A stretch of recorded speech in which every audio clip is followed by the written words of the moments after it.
My name is Tessa Holloway, and I was 34 the year I learned that being the dependable one in a family is not the same as being loved by it. I want to start at the end, because that is where it gets honest.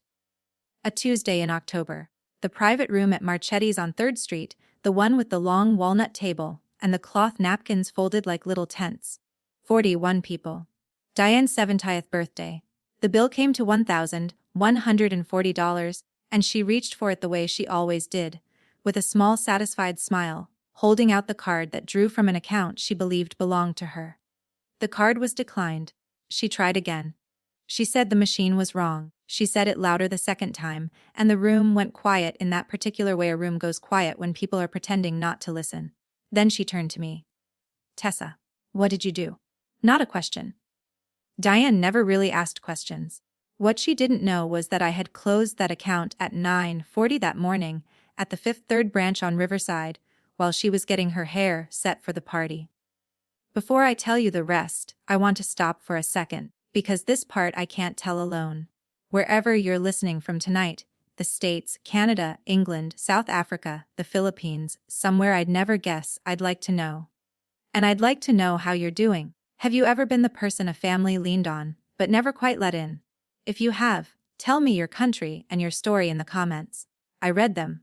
I read every one, and I answer when I can. And if this is the kind of story that stays with you, stay with me, subscribe, because this one only starts at that table now. Let me back up. For 3 years I was the one they called. Not Crystal, Mark's sister, the golden one who could miss a holiday and still be adored. Me. I was the one who drove Diane to her cataract appointment and waited 4 hours with a paper cup of vending machine coffee gone cold in my hand. I was the one who hosted Thanksgiving and learned, somewhere along the way, that the thank you came in the form of more being asked. Useful is a strange kind of love to live on. It fills your hands and leaves your chest empty. I know that now. Mark and I had a joint account at Fifth Third. We were saving for a house in Worthington, a real one, with a yard. $11,000, slow and careful, a little every month. The house was the thing that kept me steady. I had a folder for it, paint chips, a printout of a listing on Greenlawn Avenue with a maple in the front, the monthly number underlined twice. I used to look at it on Sunday nights the way people look at vacation photos. It started small. A family emergency, a card lent for one afternoon. Diane never gave it back. I told myself she'd return it. I told myself a lot of things back then.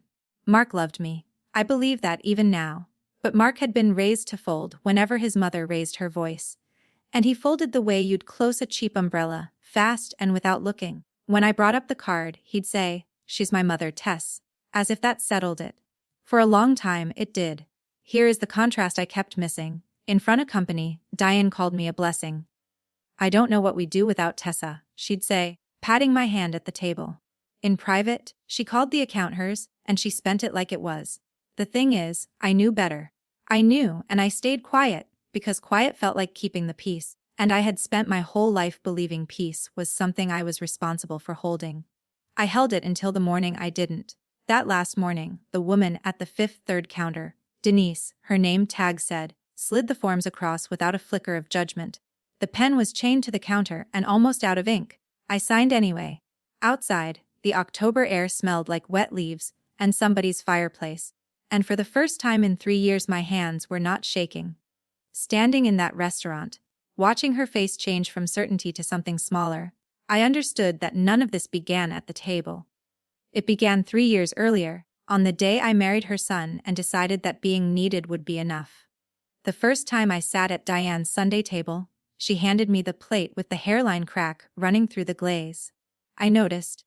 I was the kind of woman who noticed things like that and said nothing.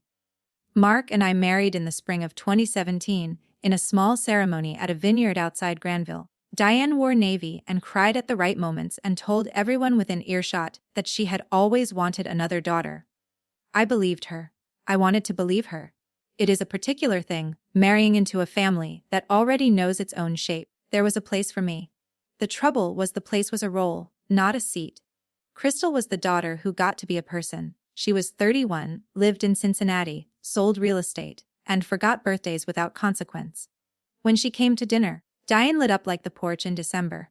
When she didn't come, Diane found the kindest possible reason. I got to be useful.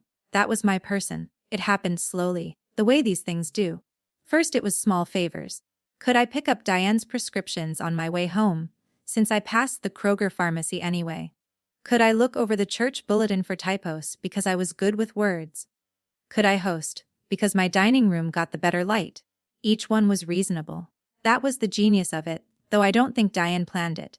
Reasonable things, stacked high enough, become a wall. There was a night, my own 33rd birthday. A small dinner Mark had quietly planned at an Italian place on Grandview. We had finished the bread when Diane called. Her ankle, the stairs, could someone come? Mark looked at me. I drove. I spent the last hour of my birthday holding a bag of frozen peas to my mother-in-law's foot while the candles on my cake went soft at home. The card came later, in the second winter. Diane's furnace died in January, a Wheeler Street house she'd lived in since 1981, and the repairman wanted $420 before he'd carry his bag back inside. She didn't have it on her. I handed her my debit card across the kitchen, the one tied to the house account, and told her to keep it until the weekend. The weekend came and went. So did the next one. The charges started showing up like weather. $12 at a Speedway, $63 at the Giant Eagle, $80 at a salon called Shears on Henderson Road, where she got her hair set every Friday. I'd see them on my phone and feel something tighten under my ribs, and then I'd put the phone face down on the counter and tell myself the same thing I always told myself. She'll pay it back. She's family. It's not worth the fight. When I finally said something to Mark, he was loading the dishwasher, and he didn't turn around. "She'll pay it back, Tess," he said. "Don't make it a thing." The water ran. He stacked the bowls the wrong way, the way he always did, and I stood there learning that in this house my husband and my mother-in-law used the exact same sentence. Here is what I have never told anyone. I could have stopped it that first month. I knew the bank. I knew how to call. I knew the word for what was happening, even back then. I didn't, and the reason is not a flattering one. I wanted Diane to love me. Not approve of me, not lean on me, love me. I had this idea that if I was good enough, useful enough, patient enough, one day she'd look at me the way she looked at Crystal walking through the door. So every time the guilt rose up in me, Diane would do the thing that kept me hooked. At a dinner, in front of her sister-in-law Ruth and the neighbors, she'd reach over and squeeze my wrist and say, "This one, I don't know what I'd do without her." And the wanting would win. It won for 2 years. What finally changed was not a feeling. It was a single number. One Sunday night in October, I opened the house folder to add to the down payment column, and the column had stopped growing. Worse than stopped. It had gone backward. That was the night I stopped telling myself stories and started reading the bank statements instead. And once I started counting, I could not stop. I am good with numbers in the way careful people are. So that Sunday night I did the thing I should have done a year earlier. I made a spreadsheet. I printed every statement from the Fifth Third account going back 18 months. I sat at the kitchen table with a yellow highlighter and the old dog asleep on my feet, and I marked every charge that wasn't mine. By midnight the pages looked like they were bleeding yellow. The total, when I finally added it, was $9,216. Over 18 months. $9,000 of groceries and gas and Friday hair appointments and a charge from a furniture store up in Polaris I had never set foot in. The house on Green Lawn, the maple, the yard. That money was the house. She had been living in our down payment, one ordinary errand at a time. I want to be honest about what I felt, because it wasn't rage. Rage would have been cleaner. What I felt was a cold, settling quiet, the kind you get when a thing you suspected turns out to be true and worse. I made the mistake of bringing it to her directly. I should have known better. I did know better. But some part of me still wanted the explanation that would let me keep loving her. I drove to the Wheeler Street house on a Tuesday with a folder of the highlighted pages. I kept my voice level. I said I'd noticed some charges on our account and I wanted to understand them. I slid the folder across her kitchen table, the one with the rooster placemats she'd had my whole marriage. She didn't look at the folder, she looked at me. "After everything I've done for this family," she said, "you're going through my receipts." Her voice didn't rise. That was the thing about Diane. She could make you the villain in a flat, tired voice, like she was disappointed she'd had to explain it. She called them my receipts, not the accounts. Hers. By the time I got home, Mark had already heard. He met me at the door, coat still on from work, and his first words weren't "Are you okay?" They were, "Why would you ambush my mother?" Ambush. With a highlighter and a question. For about 3 days, they almost had me. Mark said I'd gotten cold. Diane told her sister-in-law Ruth I'd become controlling about money, which traveled back to me the way these things do. I started to wonder if I was the problem. If I was the one who'd made a small thing into a big one. Then I went back to the spreadsheet. Numbers don't get tired. Numbers don't make you the villain. The total was still $9,000, no matter how cold anyone said I'd gotten. So I stopped arguing. That was the turn, though it didn't feel like one at the time. I decided I would stop trying to be believed and start being prepared. I opened a notebook, a cheap spiral one from the Dollar General on Bethel, and I started keeping my own record. Date, amount, merchant. Every charge as it came in. I screenshotted the banking app each morning before I poured my coffee. And the charges kept coming. That was the part that still gets me. She knew I'd seen, she knew I'd asked. And she didn't stop. If anything, the next month was worse. Like she was proving a point about whose account it really was. She wasn't borrowing from us. I understood that now. You borrow when you intend to pay back. Diane had simply decided, somewhere along the line, that what was ours was hers to spend. I started to see the pattern in it. The charges clustered around the first of the month, and the days before her Thursday bridge club. Little spikes I could have set a calendar by. What I didn't have yet was proof of what she actually thought of me. I had the numbers. I didn't have her voice. That came a week later, through a thin wall I happened to be standing behind. It was a Sunday, and I was in Diane's hallway looking for the bathroom, when I heard her on the phone in the kitchen. She didn't know I was there. People say the truest things when they think the room is empty. She was talking to her friend Carol. I knew Carol by the laugh. And what she said, light as anything, was this. "Oh, the account's mine in everything but name. Tessa won't say a word. She never does. That girl would apologize to a door she walked into." Then she laughed. Carol laughed too. I stood in that hallway with my hand on the cold doorframe and felt something go very still in me. It wasn't the money anymore. The money I could almost understand. It was the laughing. It was being a joke in a kitchen I had cleaned 100 times. She said the same thing a few days later, by accident, into my voicemail. She'd meant to hang up and didn't. 22 seconds of her telling Carol the account was hers, and I'd never make a sound. I saved it. I named the file the date and backed it up twice. That night I did something I'd never done in 3 years of marriage. I asked Mark to sit down. I put the notebook on the table. I put the highlighted statements next to it. And then I played him the voicemail, his mother's voice filling our kitchen, calling our savings hers, and me a doormat in the same breath. He listened to the whole thing. I'll give him that.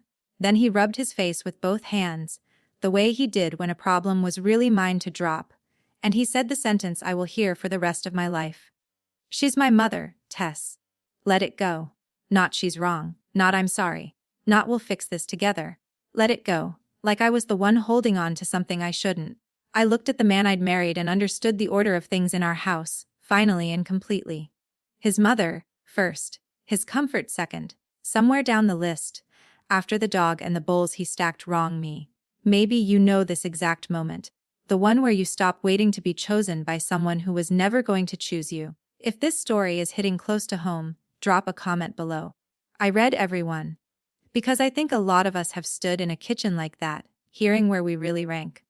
I didn't cry. I want to be clear about that. I think I'd done my crying years earlier, in small private amounts, and there was none left for that night.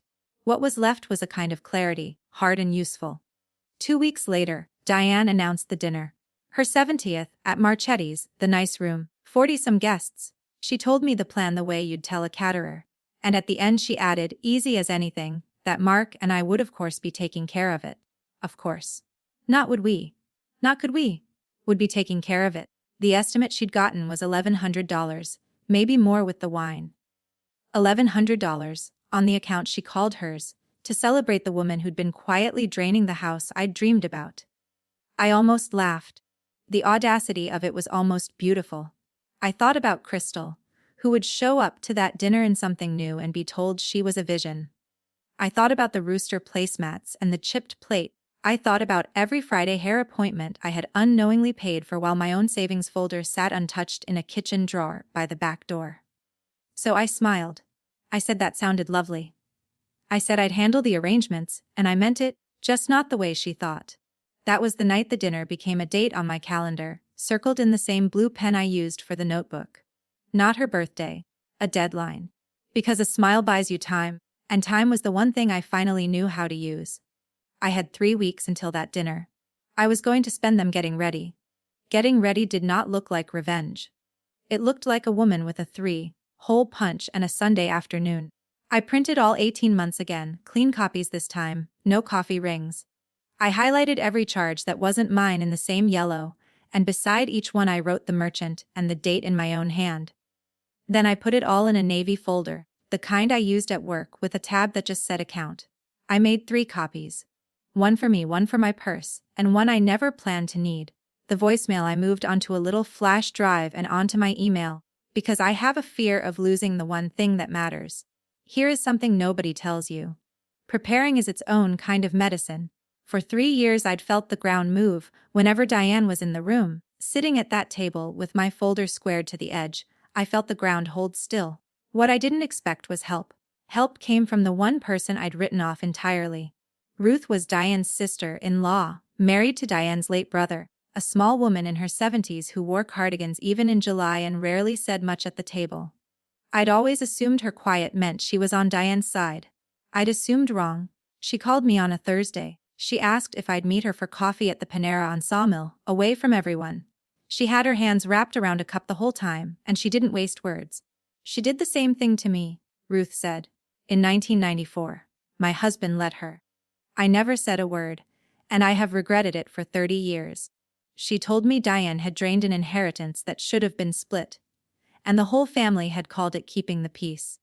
She told me she'd watched me become the next one and couldn't sit through it twice. Then she said the thing that changed the shape of what I was planning. If you ever decide to say something, in front of people, I'll be there, and I'll tell them it's true. A witness.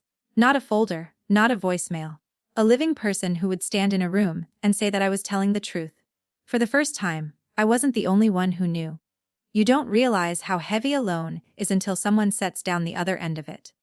The morning of the dinner, I went to the Fifth Third branch on Riverside the moment the doors opened at 9. Diane was across town getting her hair set. I had timed it that way on purpose. The woman who helped me was named Denise. I told her what I needed. I expected questions, maybe a raised eyebrow. She just nodded, the way people do when they've seen this before, and pulled up the account. Because it was a joint account, I had every right. I moved the balance, what was left of it, into a new account in my name only. $3,104. Then I closed the old one, and the card Diane carried in her leather wallet went dead in her purse without a sound. Denise printed the confirmation and slid it across the counter. The pen was chained down and almost out of ink. I signed anyway. Outside, the October air smelled like wet leaves and somebody's fireplace. I sat in my car in the lot a minute, the navy folder on the passenger seat, and noticed my hands were steady. After 3 years, steady. I had not told Mark. That was deliberate. He'd made his choice in our kitchen the night he told me to let it go. He would find out at the same time everyone else did. I had the folder, I had the voicemail. I had Ruth's phone number and her promise. And in 9 hours, I had a birthday dinner to attend, with a card in Diane's wallet that no longer worked and a family that had no idea what was about to sit down at the table with them. Marchetti's put us in the private room, the one with the long walnut table and the cloth napkins folded into little tents. 41 people. Diane at the head in navy, glowing the way only she could glow with an audience. She was magnificent that night. I'll give her that too. She told stories. She thanked everyone for coming. She raised her glass and toasted herself.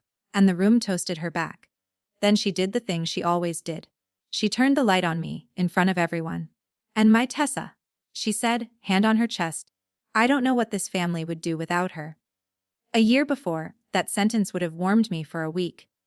That night I just smiled and said, "Thank you, Diane," and meant something entirely different by it. Crystal was there in a new green dress, and Diane told her she looked like a picture. Mark sat beside me, easy, oblivious, refilling his water. He had no idea. None of them did. I want to tell you I was calm because I was strong. The truth is I was calm because I had a folder in my purse and a phone in my lap, and certainty is its own kind of quiet. Across the table, Ruth caught my eye once and gave the smallest nod. Nobody else saw it. It steadied me anyway. The bill came near the end, on a small black tray. $1,140. The server set it closer to Diane, the way servers do with the person who has been holding court. She reached for it with that small satisfied smile and handed over the card. The one she'd carried for 2 years. The one that drew from an account she liked to call hers. It declined. The server came back quiet and apologetic. Diane waved a hand and told him to run it again. He did. It declined again. She said the machine was wrong. She said it louder the second time, loud enough that the table beside us looked over. Then she turned to me. Of course she turned to me. Tessa, what did you do? The room went quiet in that particular way a room goes quiet when people are pretending not to listen. 40 faces, the candles low, the smell of garlic and warm bread still hanging over the table. I set my glass down. I did not raise my voice. I never raised my voice the whole night, and I think that frightened her more than shouting would have. The card doesn't work, Diane, because I closed the account this morning, I said. At 9. At the Riverside branch. While you were getting your hair done. I took the navy folder out of my purse and set it on the walnut table, square to the edge, the way I'd practiced without realizing I was practicing. I opened it. 18 months of statements, every charge that wasn't mine in yellow. $9,216, I said. That's what came out of our house fund, groceries, gas, the salon every Friday, a sofa from the store in Polaris. Diane's face did the thing I'll remember. The certainty drained out of it and left something smaller behind. That's a lie, she said. She's confused. She's always been dramatic. That was when Ruth stood up. She was a small woman in a gray cardigan, and the whole table turned, Ruth said. She did it to me in 1994. I stayed quiet for 30 years. I won't do it again. Then I played the voicemail. I had it ready. Diane's own voice came out of my phone, thin and clear over the quiet table. The account's mine in everything but name. Tessa won't say a word. She never does. Somebody gasped. A cousin near the end whispered, "Oh my God." Mark turned to me, finally awake, and said my name like a question. I didn't answer it. He'd had his chance to ask questions weeks ago, in our kitchen. I sat there in that silent room, 40 people staring, my mother-in-law's mouth opening and closing with nothing coming out, and I felt no triumph. Just tired. If you've ever held the truth in your hands and known it would cost you the family anyway, what would you have done? Tell me in the comments. Diane reached for her water glass and missed it by an inch. That small, human miss told me everything. The performance was over, and the consequences were already walking toward the table. The consequences did not arrive like thunder. They arrived like a slow leak, which is worse, because you can't stop it once it starts. By the next morning, the family group chat had gone quiet, then loud, then quiet again. 2 cousins called me. A niece I barely knew sent a message that said only, she did the same thing to my mom, and we never told anyone. That was the part that undid Diane. Not me, not the folder. The other voices, the ones that had been holding their own quiet for years, finally deciding they didn't have to anymore. Mark moved into his mother's spare room within the week. He called it temporary. He called a lot of things temporary. He asked, more than once, whether we could just put it behind us, and I told him the account had been the easy part to close. I didn't scream at him. I didn't have to. I asked for the money back in writing, all 9,000, and I kept the notebook going, because a habit that saves you once is worth keeping. Even Crystal called, weeks later, in a small voice I'd never heard from her. She said she hadn't known. I believed her. The golden child had been told a different story her whole life, and she was just starting to count the cost of it. The divorce took 11 months. I won't pretend it was clean. But here is what I want you to know, because it's the part that matters. I got the house. A smaller one than the one in the folder, on a street called Oakland Park, with a maple in the front that I did not plan and could not believe when I saw it. I closed on it in the spring, by myself, with my own name on every line. Ruth comes for dinner every Sunday now. She brings a lemon cake from the bakery on Henderson, and we eat it off plates with no cracks in them. She told me, the first time, that watching me do what she never could had given her 30 years back. I gave her the seat at the head of my table. She earned it. I'm not going to tell you I forgave Diane. I didn't. But I forgave the woman I used to be, the one who thought being needed was the same as being loved. That one I let off the hook. She'd carried it long enough. So here is what I'll leave you with. Sometimes the loudest thing you can do is something very quiet, done early in the morning, with a pen that's almost out of ink. I've told you my story. Now I'd like yours. Tell me where you're listening from, the town, the country, the kitchen table. And tell me honestly, if you'd been the one sitting at that dinner, would you have closed the account and walked away? Or would you have tried one more time to be loved by people who only ever needed you? I read the comments. I read every single one. And if this story sat with you the way these stories sit with me, stay a while. Subscribe, and I'll tell you another one. There are always more. Quiet women remember everything.